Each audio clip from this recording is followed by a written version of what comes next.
sido reconciliados de ese asunto y ahora usted y yo todos los días nos equivocamos, hacemos cosas que no convienen, etcétera, etcétera, y vamos avanzando para ya no hacerlas. Dígame, por favor.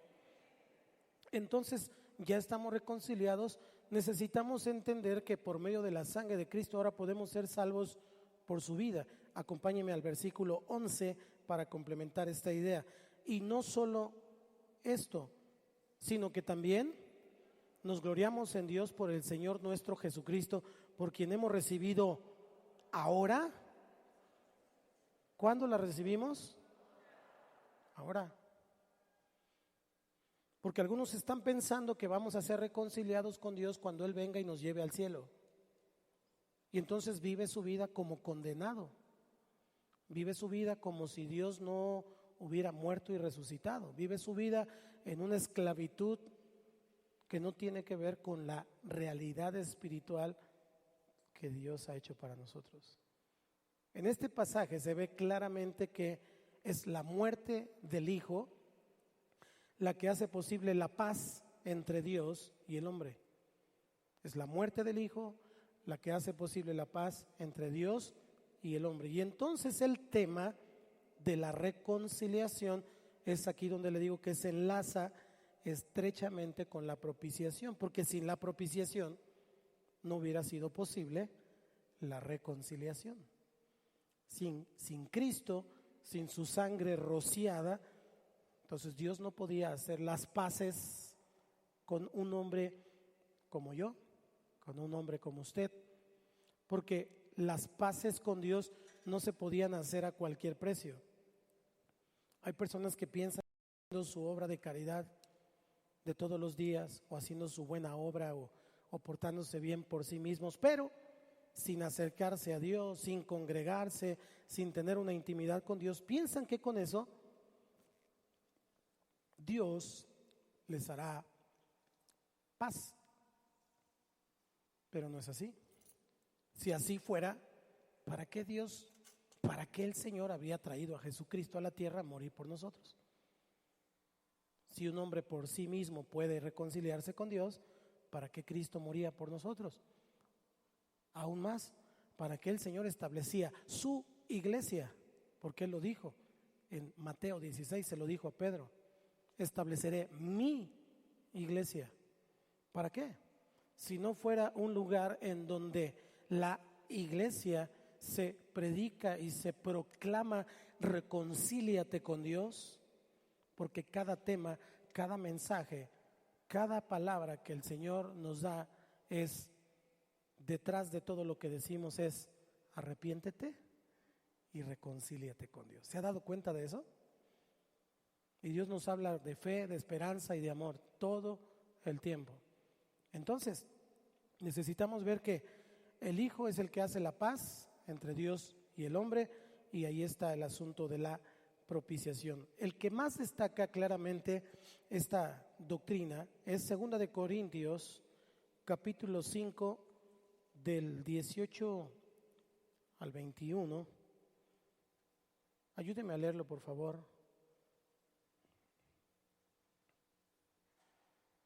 Vamos a leerlo. 1, 2, 3. Y todo esto proviene de Dios, quien nos reconcilió consigo mismo por Cristo y nos dio el ministerio.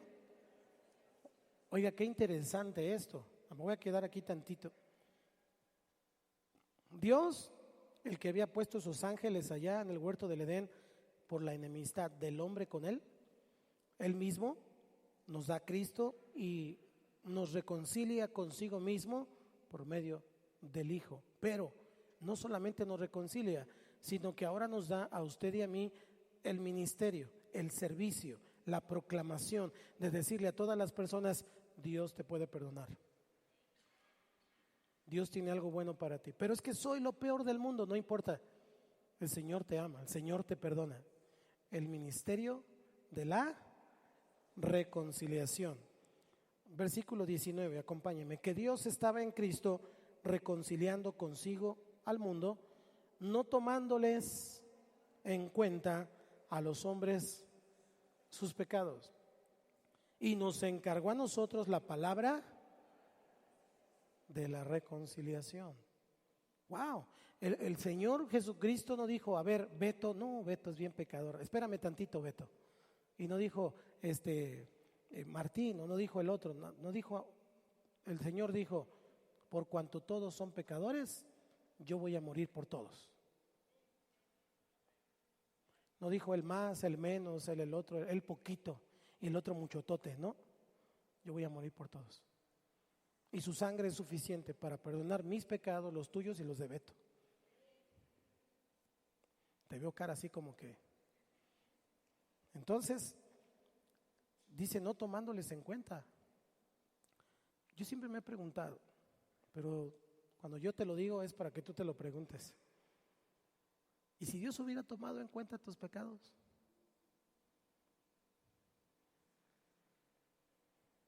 ¿Cómo cuánto tendrías que haber pagado?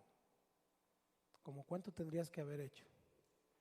Ahora, no pienses solo en los pecados que ya te perdonó, sino el de hace rato, el de ayer, el de antier, el de esta semana, no tomándoles en cuenta a los hombres sus pecados. Y nos encargó a nosotros la palabra de la reconciliación. Así que aquí ya entra usted, aquí entramos nosotros.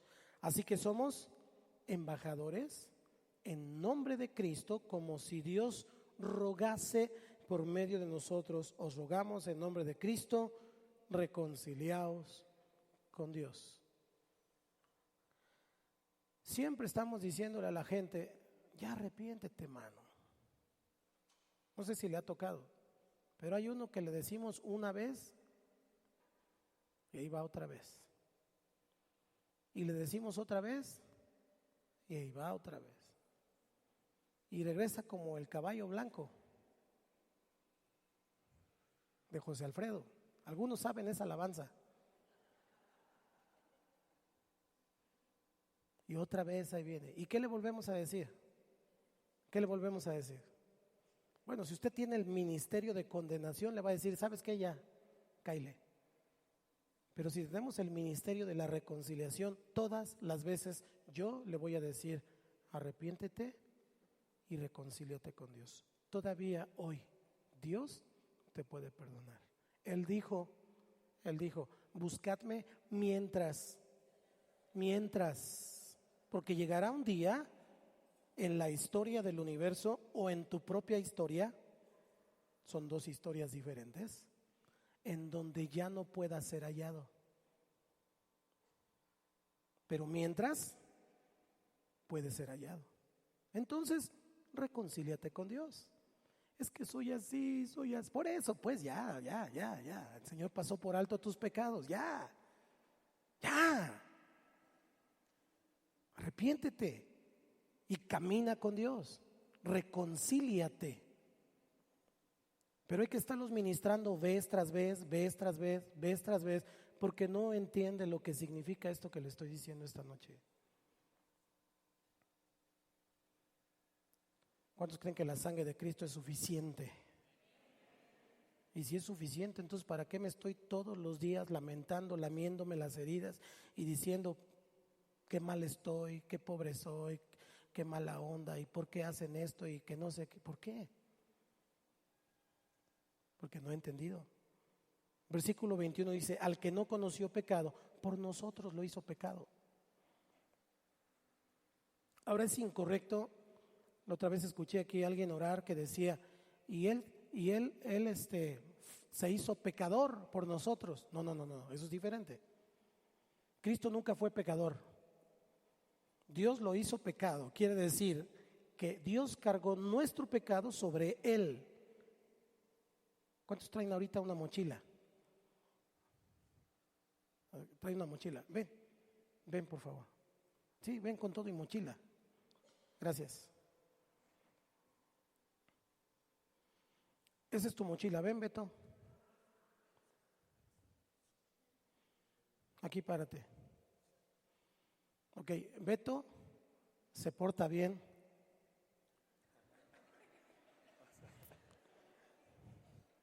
Beto es un buen cristiano, camina con el Señor. Ustedes saben que yo soy un hombre de fe. ¿Ok? Entonces, él va a representar al Señor sin deberla ni temerla, pero entonces él tiene todos sus pecados. Y lo que Dios hizo fue, a ver, ya no te preocupes, ¿ok? Yo quiero que tú estés tranquilo, que estés ligerito. A ver, vamos a hacerle un masajito. ¿Ok? ¿Sabes por qué? Porque te amo. Y porque quiero que le eches ganas y camines. Ya no quiero que traigas esa carga tan pesada, porque tú mismo te condenas, los demás te condenan, el diablo te acusa. Quiero que descanses en mí. Y por lo tanto, voy a quitar tus pecados, porque tú no eres capaz de pagar por ellos.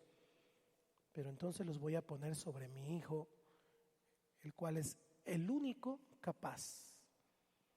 Entonces, Él está reconciliado, porque esto nos separaba. Cuando Dios veía eso, decía, no. Y cuando, aunque Él decía, Señor, ayúdame, por favor, la Biblia dice en San Juan que Dios no oye a los pecadores. Es claro eso, ¿eh? Dios no escucha a los pecadores. Pero cuando Él dijo, me arrepiento de mis pecados, entonces Dios dijo, ¿qué? ¿Qué dijiste? Me arrepiento de mis pecados. ¿Estás seguro? Sí. Hay una sola forma. Tienes que reconocer a mi Hijo Jesucristo como Señor y Salvador. ¿Lo aceptas? Claro que sí. ¿Y aceptas lo que Él te diga? Claro que sí. Ok. Y entonces viene la segunda parte que ya le expliqué. Y esto que nos separaba, y ahora somos amigos. Y no solo somos amigos, sino lo cuido, lo protejo, lo guardo.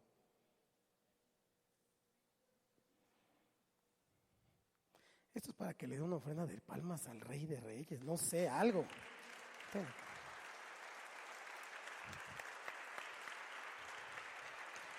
¿No le emociona eso?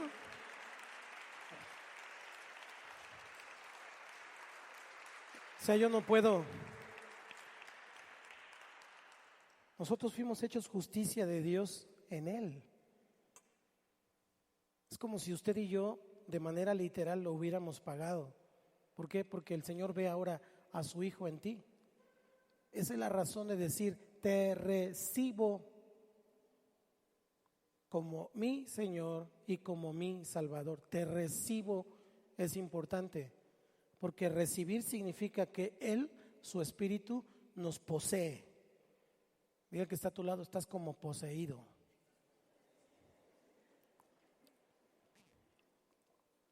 Y entonces Dios ya no te ve a ti. Dios ya no ve tu pecado. Dios ve a Cristo y su sangre derramada por ti y por mí. Eso es lo que dice 2 Corintios.